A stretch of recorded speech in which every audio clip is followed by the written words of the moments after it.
North Dakota Today. I'm meteorologist Jacob Morse, joined by Cory Finneman, and we're here at Papa's Pumpkin Patch just north of Bismarck, and it's an exciting week because it's the first week that you guys are open for this season. How has the week been going so far?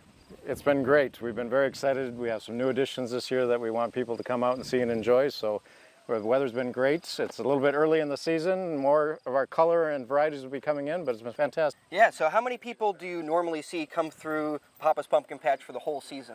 For our 6-week season, Jacob, we'll see around 65,000 people the last 2 seasons. So we hope to repeat that if Mother Nature is good to us. Yeah, and does the weather impact the amount of crowds that come out? It certainly does. Whether it be cold, even on an extreme windy day, given the amount of trees we have, sometimes we have to shut down. But we're very weather dependent, but people still come out when they want to experience a fall event. Of course. So what are some of those new activities that you mentioned here? Because it's family fun, everyone can have a good time here, not just picking out the pumpkins, but you could spend a whole day here.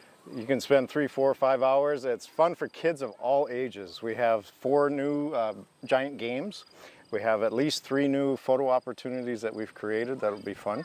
And we have a much larger walk-through bale maze, twice as large as last year, and some new setup in our bale playground. So lots of things to do. And I love that about Papa's Pumpkin Patch, that it keeps evolving. You bring new things to the table each year. How do you stay so creative with coming up with these new ideas for family fun entertainment? That's my favorite part of the pumpkin patch, is the creativity and creating new. It's kind of a double-edged sword, because adding new and adding more makes more work, but that's what we enjoy. We always want people to have a reason to come back. So we're always looking to be creative. We do research in the wintertime on new ideas all the time. And when do you guys start setting up? And it takes a lot of volunteers to help set all of these activities up. We are building some of our new stuff all summer long, but the true effort in creating the patch starts somewhere around the 2nd week of August. Sure.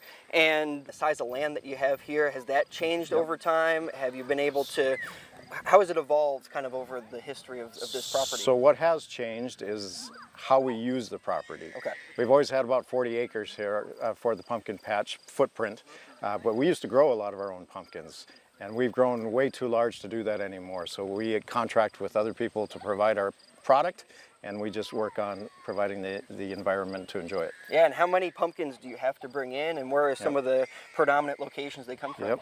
So we used to get a lot of our pumpkins from Tappan, North Dakota, or in the North Dakota region.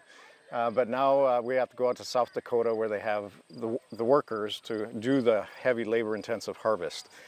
So about 90% of our product comes from South Dakota. We went through around 600,000 pounds last year, which equates to about 13 semi-loads. Wow, that's impressive. And then you bring them in stages so that there's always fresh pumpkins. Correct. We've been fortunate to sell out the last 3, 4 years, sometimes a week before we close, sometimes on the last day of the season, but we've been fortunate in that instance. That's why coming out early might be a better idea, but you do have season passes that you can come out here multiple times throughout the year. We have season passes for families. They can come out and enjoy as much as they want of the 6-week season.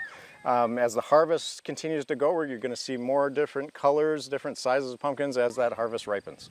And as a meteorologist, I'm interested in how the weather impacts the growing of the pumpkins and the crops that you are able to offer to the customer. So what's that impact? So number 1 is going to be moisture. You always have to have moisture for your things to grow. Second is going to be heat.